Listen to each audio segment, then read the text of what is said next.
अस्सलाम वालेकुम दोस्तों, अवां जो खादुम अवां जो भाव वाहिद अली चना। हीअ आहे मुंहिंजो पुटु जेको तव्हांखे ॿुधाईंदो माना पंहिंजी ज़बानी।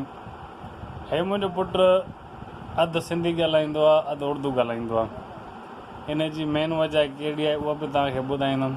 तुंहिंजो नालो छा आहे बाबा? तेज़ ॻाल्हाए। काऊं पढ़ंदो आहे? 12.5।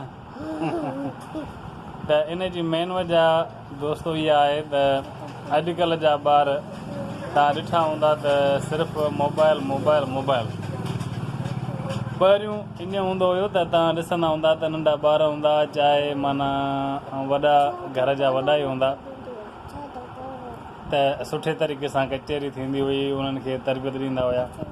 पर अॼु तव्हां हर घर में हर जॻह ते तव्हां इहो लाज़मी ॾिठो हूंदो त कहिड़ो बि ॿारु हुजे, नंढी उमिरि जो हुजे चाहे वॾी उमिरि जो हुजे, उनखे टाइम बिल्कुलु बि न ॾिनो वेंदो आहे। ऐं उनखे माना अगरि ॿारु घर में खिट करे थो या मश्करी करे थो त उनखे चुप करण जे लाइ माण्हू मोबाइल ॾेई छॾींदा आहिनि। त दोस्तों त उनखे टेम ॾियण जे बजाय उनखे माना सिर्फ़ु चुप करण जे लाइ माण्हू मोबाइल ॾेई छॾींदो आहे त हे उहा मोबाइल अथई तूं इन में गुम थी वञ।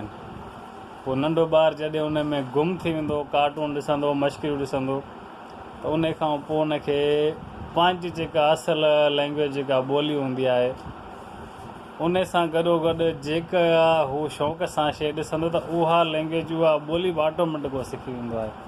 त उन जो ही ज़िंदा मिसाल तव्हांखे मां पेश कयां थो। बाबा तूं ॿुधाए काई क्लास में पढ़ंदो आहीं?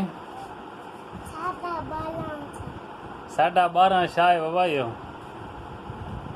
तूं कहिड़ो चैनल शौक़ सां ॾिसंदो आहीं? कहिड़ा वीडियो ॾिसंदो आहीं? न चैनल कार्टून तोखे कहिड़ा वणंदा आहिनि? मोटू पतलू त तव्हांजो ज़हन ख़राबु करे छॾियो आहे बाबा।